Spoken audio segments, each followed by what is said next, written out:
Hello everybody, good morning.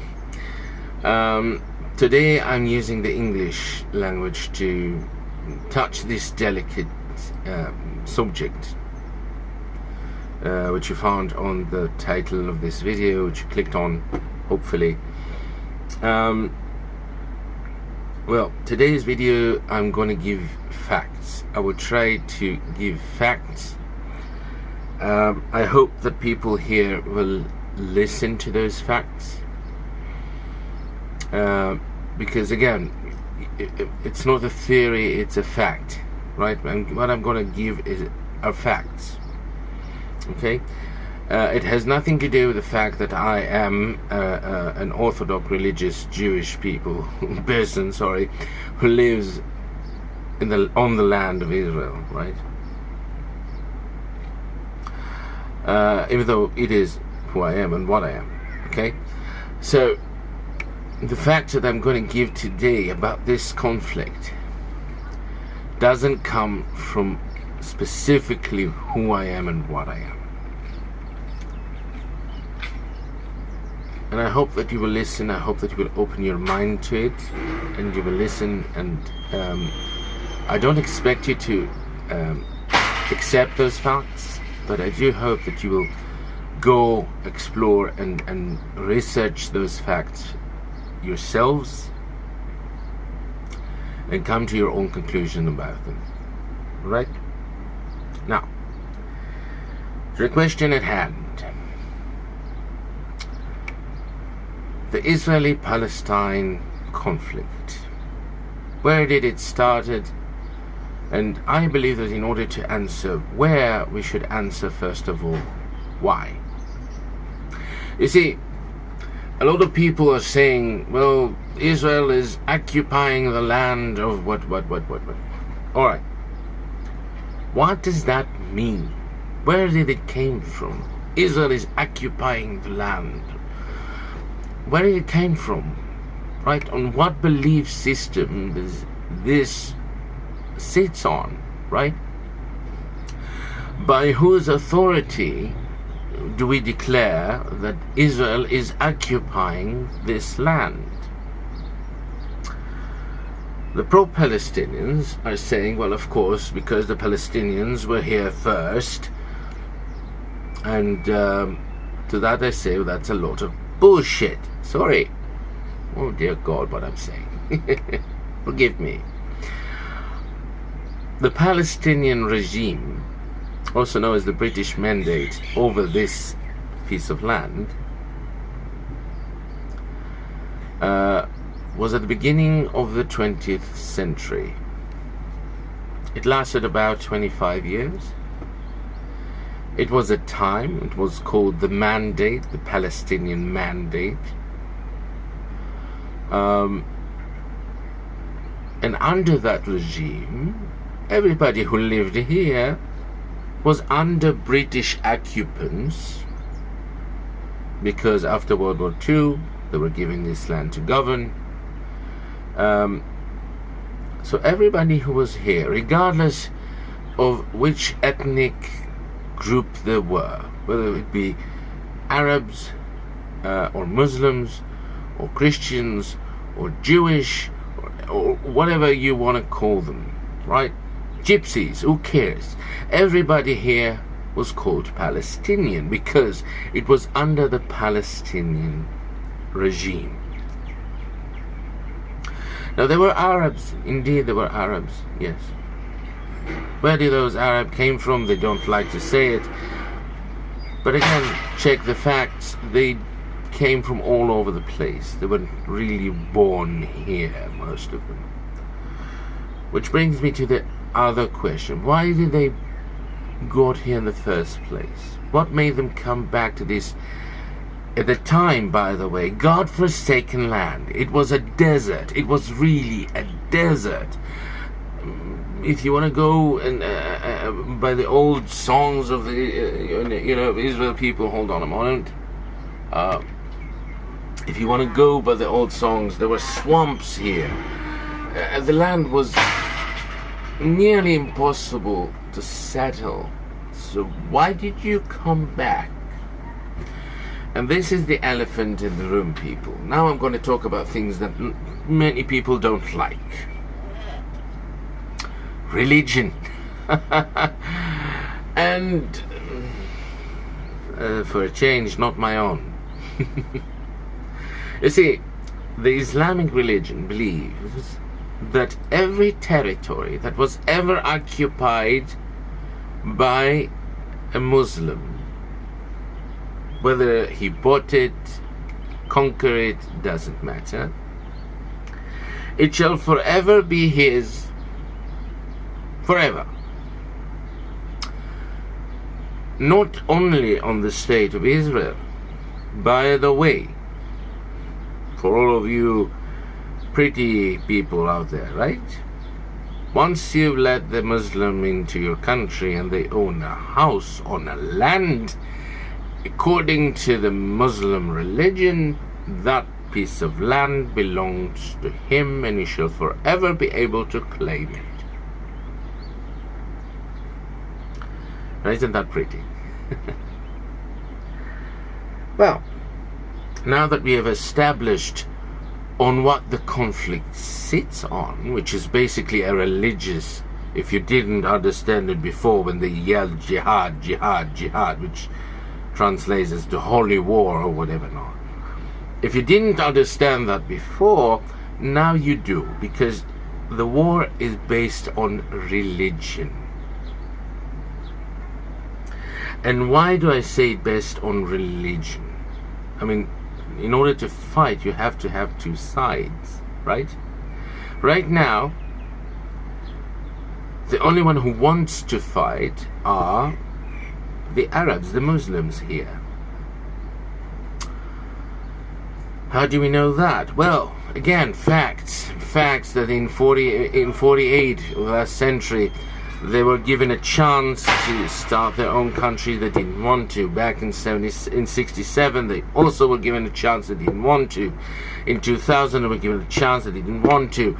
It's not the only times, right? There were debates, many debates over this subject, and always the people who put a stop to it were the ones who call themselves Palestinians. Now, that is a fact. Whether you like to accept it or not, I don't care. Go and do your research, and not biased research, actual research. Go to the history books and see what happened. All right?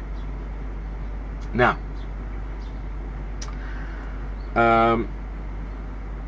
after we established that, we have to establish what it means for them from the river to the sea. What does that actually means? If you ask those Palestinians, right, what is it you really want? Is it to destroy the state of Israel? Which means that if there were no state of Israel, but there were still Jewish people, Israeli people living on this land under your regime, would you accept it? The answer is no. We want death to Jews. Where we heard that sentence before. If you don't believe me, go ask them. Go ask them. They don't hide it. They believe that all Israeli people should be eradicated, which means basically genocide, right? Now, we've heard those sentences before. Where did we hear them? Yeah, the Nazis. Really? The Nazis? They were the only ones? Let's look a little bit about the world under the Nazi regime. People were quite happy to murder, steal, give notice on Israel people all over the place. There are scandals which now we know betrayals that we know that people have done and countries have done against the Jewish people, against the Israel people. I'm sorry. And again, those are facts. You can go and check them. You might not like them, but they're there. Alright? And yet we still survived. Now, going back to religion, like I said, sorry, Nazis, right, Nazis. Well, a few other instances that came to mind, such as the Crusaders. Well, they weren't just about, Jewish and Israeli people. No, they were quite worldwide.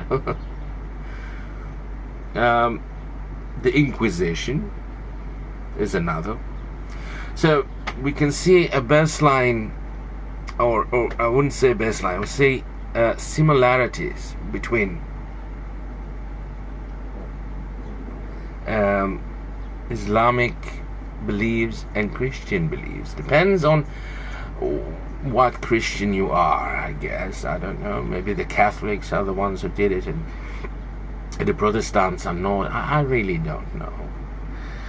But doesn't change the fact that there were Christians who did exactly the same thing, or even much worse, by the way, because the church actually gave hand to Hitler. And that is also a fact. Okay, the church helped many Nazis to escape. That is also a fact.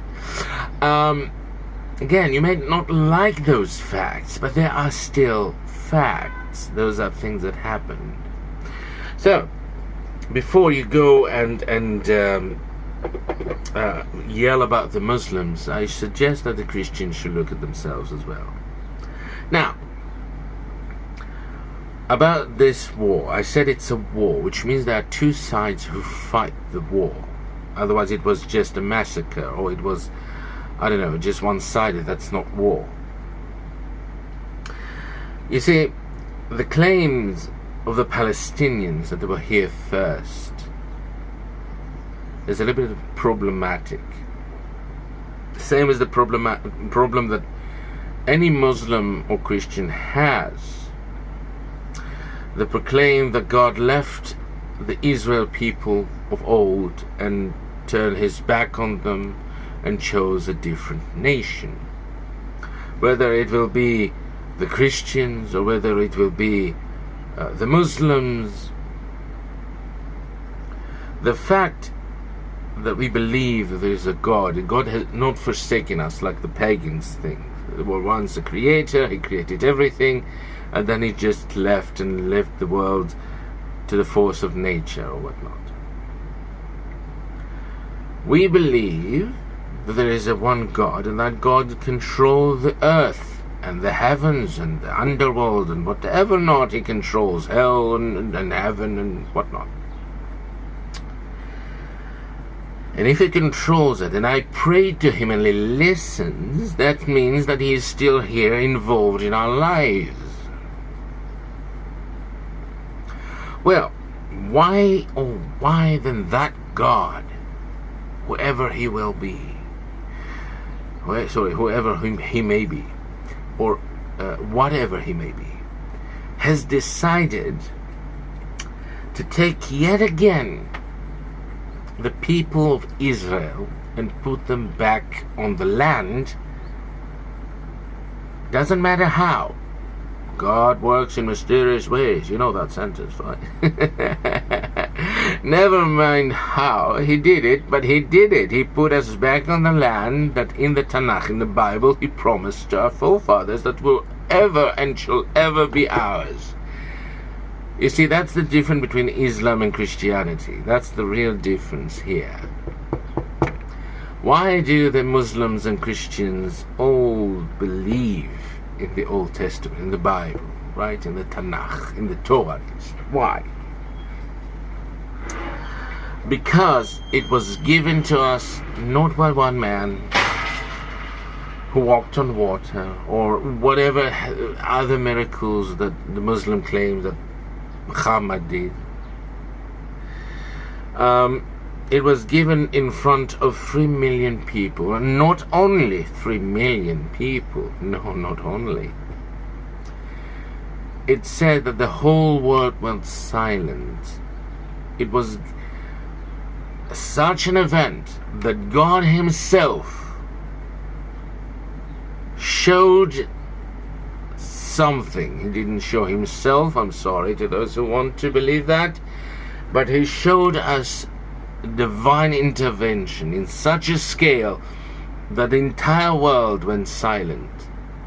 The entire world cannot deny what has happened. That is how the Jewish religion was created. This is how God shows Himself. Not to one person, because who cares about one person? He's delusional, he's charismatic, he may be a sociopath that created a cult that in the time people actually believed him, and I don't know, it went on from there. Who knows how many cults in the past were created that way and was destroyed. This one specifically was not. Good for him. This is not a cult. Those are 3 million people. And how do we know that? Well, when you look about the Judaism religion, right, about the Israel religion, we have so many tough things to do that no regular person would ever put himself in that position. Which brings us to another problem that we have, which is the tendency of other religions to take part of Judaism and the Torah and claim it to their own, whether it's verses or traditions or actions or I don't know what. The wisdom of the Torah is a God's wisdom, right? It doesn't end. There's so much depth in it. There's so much that need to be understood. Every small little detail, every letter, every ounce of that letter in the book has a meaning, has a purpose, and there's wisdom, and there are tools how to extract that wisdom. Other religions just take the letter for what it is and saying, well, this is what it means, and now we do. That doesn't work. It doesn't work. This is also a sign why the Israeli people are who they are. Because if you're going to the smart people, not every rabbi that you see is a smart person. No, we are humans. I'm talking about people who actually devote themselves to the Torah life. Usually you will not find them so commonly. But go to them and ask them about things in the Torah, and then you will understand the depth of wisdom and knowledge of this world and any other world that you may know or not know about. Because the Torah was given by God. Nothing else was. That is why everything else is superficial. And you don't believe me? Look at them. They're telling you what was written, what was written, what was written. Okay, what was written? Tell me. Do you have meaning between meanings? A way to connect things that seemingly do not connect unless you use a certain knowledge to better understand them. And when you do, not only do they not contradict one another, they work so harmoniously that it is absolutely impossible to sew them together for a human being. We are talking about thousands of books, and all those books are saying things. But when you understand the meaning behind them, you understand that they're all saying the same thing, just in a different way, with little tweaks here and there. We're not going to go into why is that. Just that it is. And if you really don't believe what I'm saying is true, that just shows how much little you know of the Torah of Israel. Which brings me back to my point. To all of you who are angry with me right now, I'm sorry. I was not meaning to offend you. It's just facts. You don't go to Kung Fu and tell them, this is not Kung Fu, right? You don't go there, right? So why give you the right to go to Israel people and tell them, by the way, what you're saying is nonsense?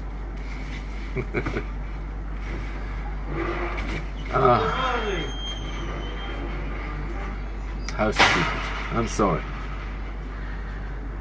I did not mean to cause a conflict, only to answer why there is one. When the Muslims claim that they were given the right by God, or Christians who wants Jerusalem as well and the land as well, don't be fooled. You want it as well. You claim that God has given it to you. So why are we here and not you? Why does he bring us back here? For those of you who don't believe, they're not really the Israeli people. Yeah. Nonsense.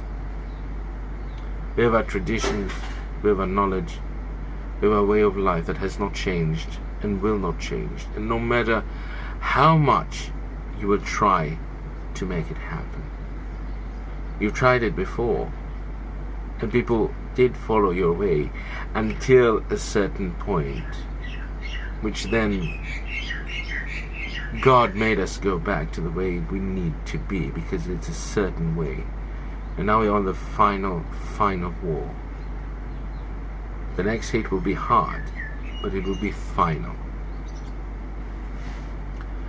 Now, what is the problem with all of this? Because if we exist, then Christianity is nothing, Islam is nothing, because God has never forgotten his people and has never forgiven, has never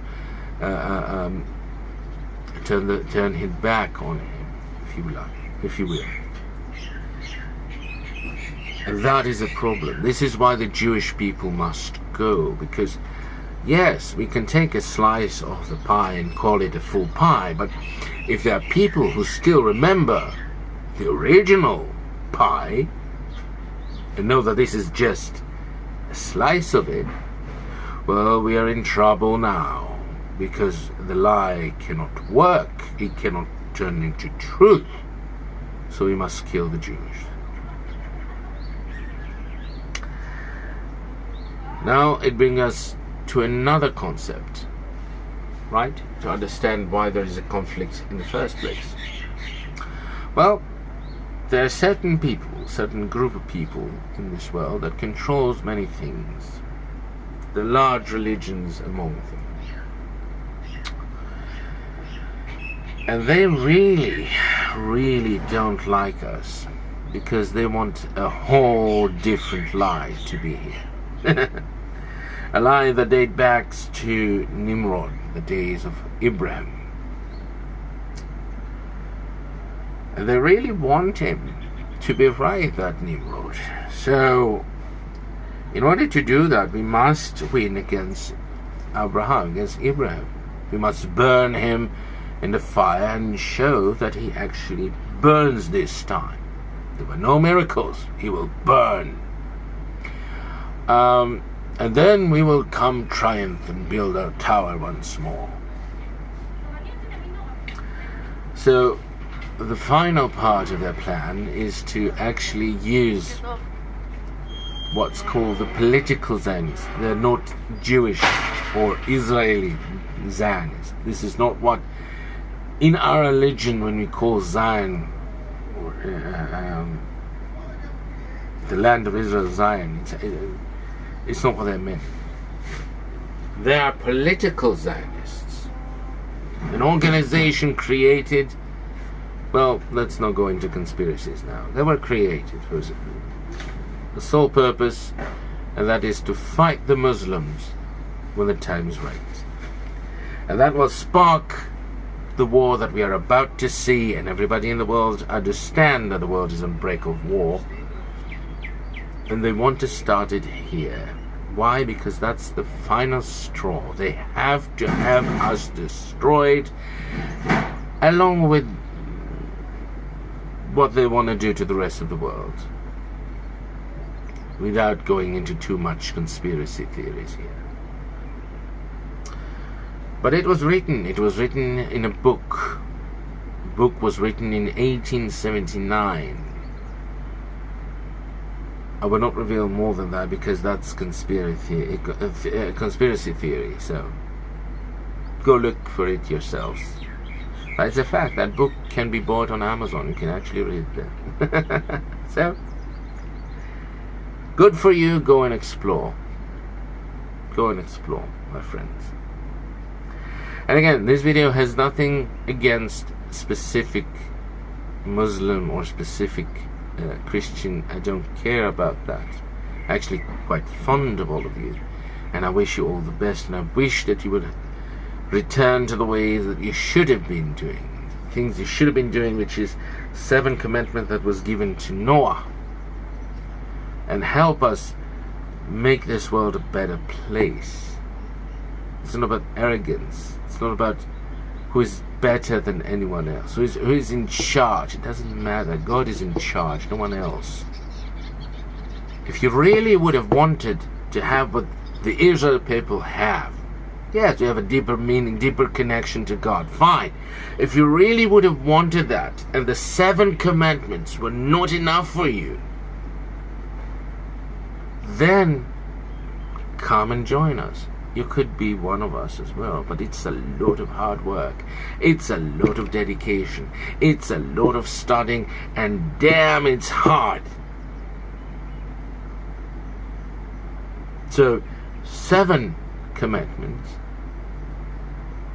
are better than 620, right? 7 is a lot easier. I wouldn't say better, that's not true. I would say it's easier than 620, because that's how much we have. We don't have just 10 commandments, no. We have 620. How fun is that?